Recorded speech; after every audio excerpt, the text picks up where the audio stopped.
Okay, we're going to start today by talking about 4.3, and 4.3 is called trigonometry extended, the circular function. But we're going to talk today about the unit circle. Okay, this is something that is super important. You need to follow along as I create this. Once we build the final unit circle, you'll need to be able to rebuild that on your own, and you'll need to have it memorized. Okay, but I'm going to start with a coordinate grid. Okay, I'm going to do my best to draw straight lines and decent circles today.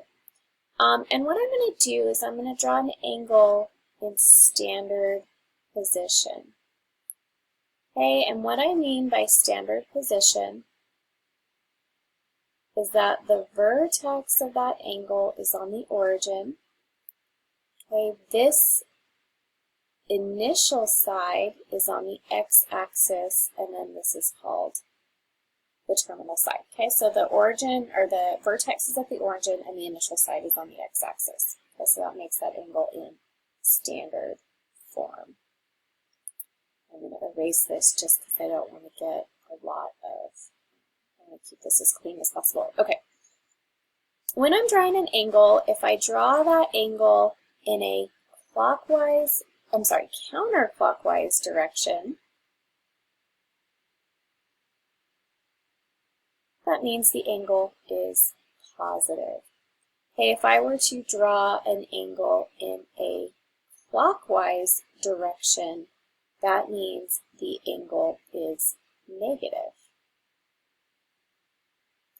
Okay, so counterclockwise is positive, clockwise is negative.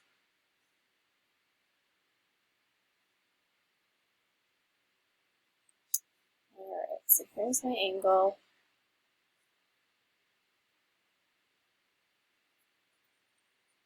Okay, now I'm going to draw a circle around here that's intersected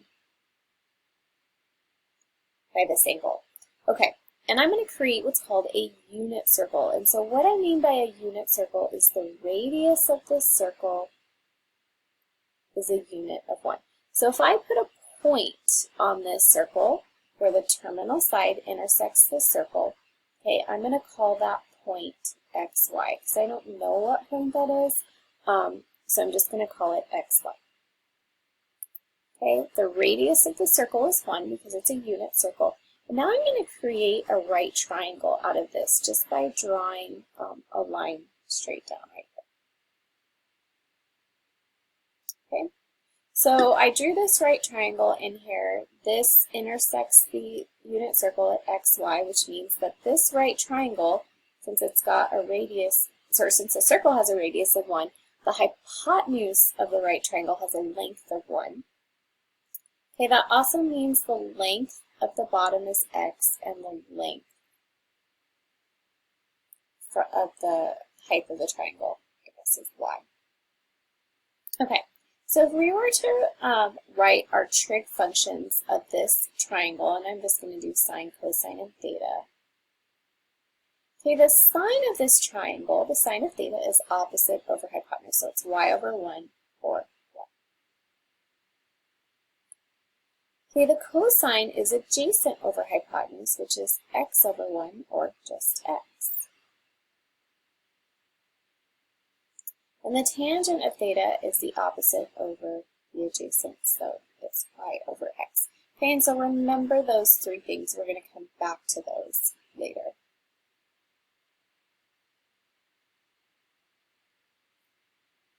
Okay. The next thing we need to talk about are special right triangles.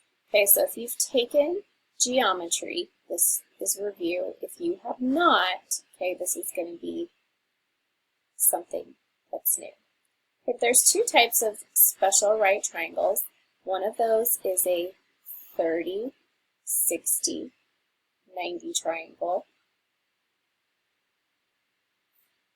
and the other one is a 45, 45, 90 triangle. Okay, so 30, 60, 90, 45, 45, 90. Okay, and these have special properties. If I know the length of the hypotenuse of a 30, 60, 90 triangle, I can find the length of the side opposite the 30 degrees by multiplying the length of the hypotenuse by 1/2. Okay, and I can find the side opposite 60 degrees by multiplying the length of the hypotenuse by the square root of 3/2. Okay, for a 45, 45, 90 triangle, this is called an isosceles triangle. Since both of these angles have the same length, or same measure, both these sides opposite those angles have the same length. Okay, so if I say that this side opposite this 45-degree angle is length of x, that means this side opposite 45 is also x. Okay, and if I know the length of one of the sides, I can find the hypotenuse by multiplying that side by x. Okay, so now that we have gone over a unit circle, okay, we've gone over special right triangles, now we're going to build what's called the trigonometric unit circle. And when we say from this point forward, unit circle in this course, this is what we're talking about right now. We're talking about the trigonometric unit circle. Okay, so you need to understand how this is put together, and you need to memorize this. Okay, and how you memorize this is up to you. Maybe you just memorize how to build it, and you can rebuild it, or maybe you actually memorize the unit circle. Okay, but you're going to need this throughout this chapter, the next chapter, and then you'll need it again in calculus. Okay, so we are going to build this unit circle using these properties of special right triangles. Okay, and then we're going to use this to evaluate trig functions from the unit circle. All right, so I'm going to try to make this as big as possible and as circular as I can.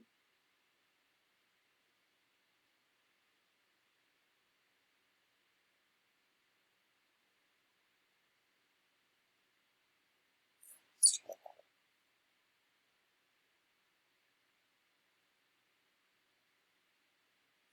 that. Okay,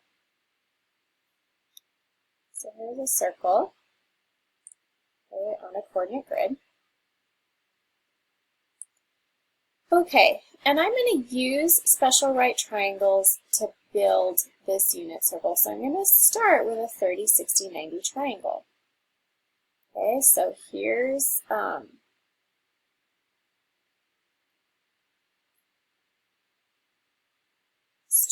this angle in standard position. Okay, this is a 30-degree angle. It's going to intersect the unit circle right here, and I'm going to draw a right triangle out of that. So I'm going to create a 30, 60, 90 triangle right here, okay, that intersects this circle. All right, so I am using a unit circle, and really I could use any values I want to do this, but I'm going to use a unit circle, the unit circle that we built here, which means, okay, when I say unit circle, that means that the radius of that circle is 1. Okay, so I have this 30, 60, 90 triangle that has a hypotenuse of length 1 because the radius of the circle is a length of 1. Okay, so going back to these properties of special right triangles, if I know the hypotenuse, I can find the length of the side opposite the 30 degrees by multiplying the hypotenuse by 1/2. So if I know that the hypotenuse is 1, that means that this side opposite the 30 degrees is 1/2 times 1, which is just 1/2. Okay, if I know the hypotenuse, the side opposite the 60 degrees is square root of 3/2 times the hypotenuse. So in this case, that's going to be the square root of 3/2.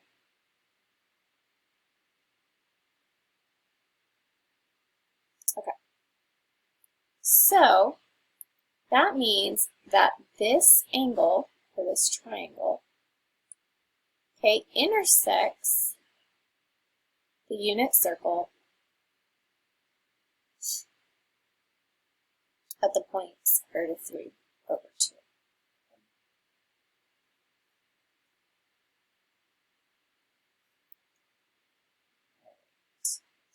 here's this triangle right here. Okay, this is my 30 degrees. I'm going to go ahead and write this out here. Okay, now I'm going to do the same thing with a 45, 45, 90 triangle. Okay, so if I draw a 45-degree angle,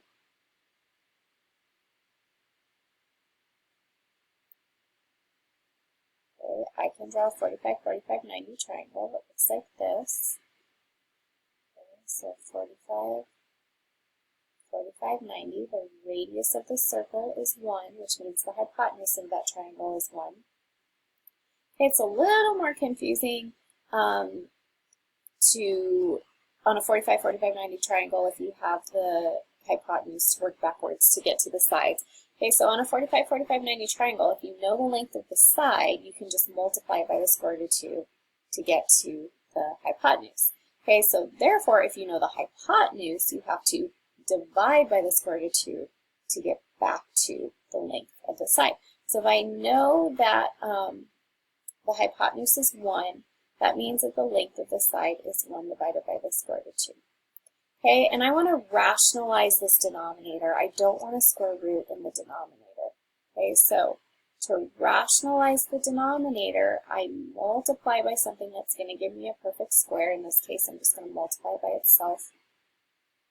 Okay, 1 times the square root of 2 is 2. The square root of 2 times the square root of 2 is the square root of 4, and the square root of 4 is 2.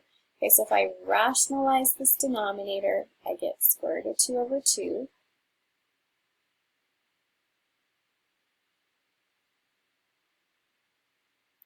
Which means the length of this side is going to be square root of 2 over 2.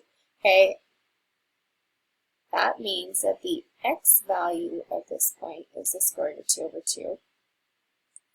Okay, this y value is going to be the same, right? Because this is an isosceles triangle, so both sides are the same. So that means that the y value is also square root of 2 over 2.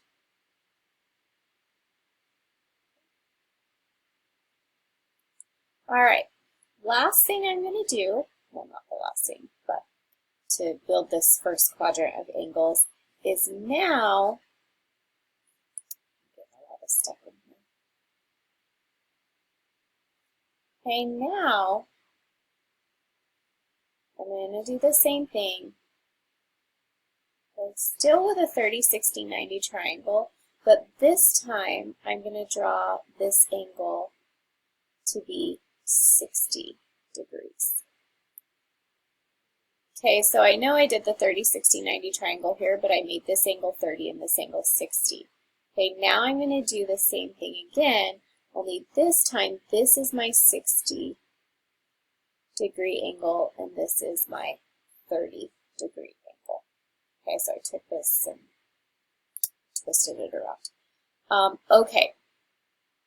Radius of the circle is 1 because this is a unit circle, which means the length of the hypotenuse is 1.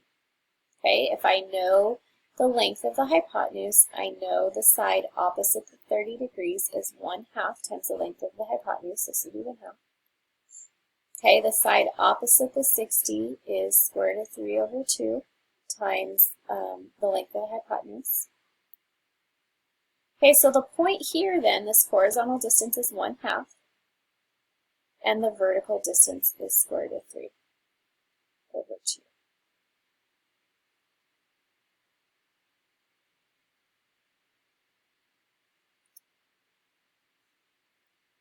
All right. So what I've done here then is I've built the first quadrant of the unit circle. Okay, I found coordinates for a 30-degree angle, a 45-degree angle,